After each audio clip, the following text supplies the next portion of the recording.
Yo les Nakama, j'espère que vous pétez la forme. Bon, on se retrouve pour une toute nouvelle vidéo et dans cette vidéo on va parler des top 3 des prochains Nakama dans One Piece.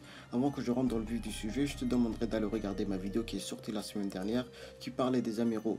Beaucoup d'entre vous n'ont pas reçu de notification alors que c'est une vidéo qui m'a pris énormément de travail.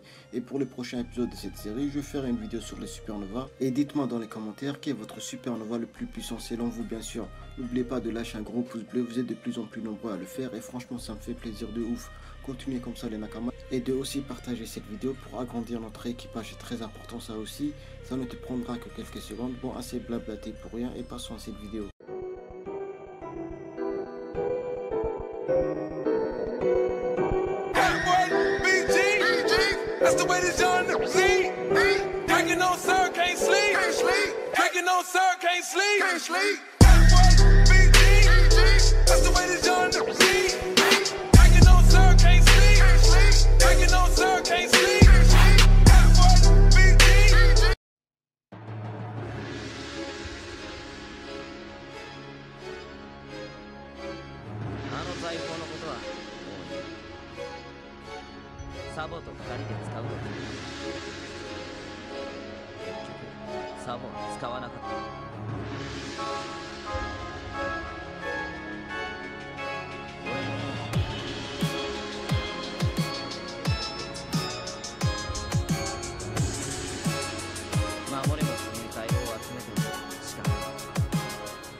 Bon, le but de cette vidéo n'est pas de vous dire que les 3 prochains personnages que je vais citer seront présents dans l'équipage, mais de seulement vous montrer les 3 personnages qui ont potentiellement la chance de rejoindre les Mugiwara. Et si vous pensez que mon top 3 c'est de la merde, chose qui est normale, tu peux partager le tien dans l'espace commentaire, comme ça je ferai un petit comparatif entre mon top 3 et le tien. Allez, passons au 3e du classement. À la 3e place c'est Enero.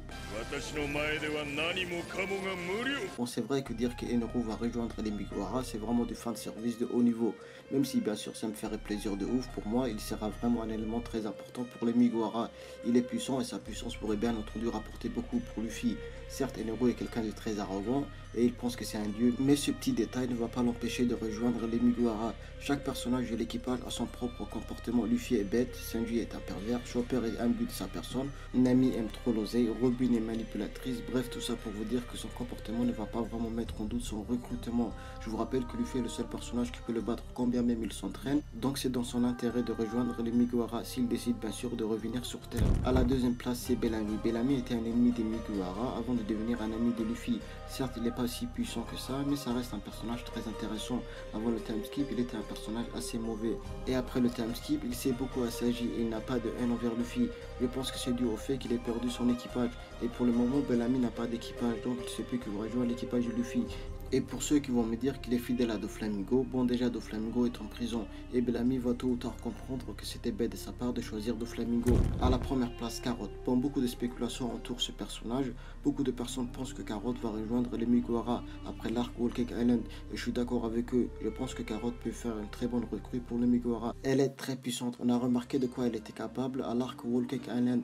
À elle tout seule, elle a détruit plusieurs navires de guerre qui appartiennent à la Yonko Big Mom et elle s'est déjà habituée aux Mugiwara.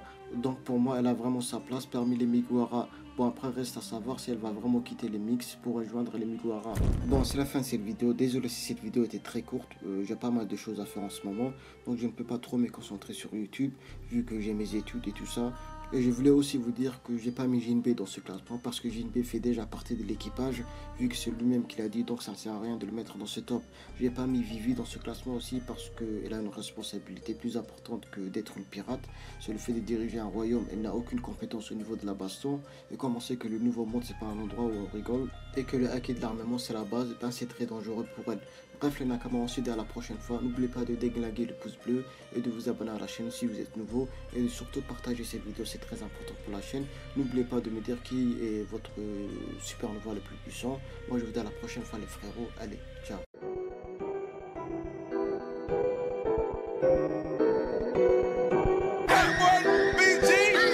That's the way this young see. Drinking on sir, can't sleep. Drinking on sir, can't sleep.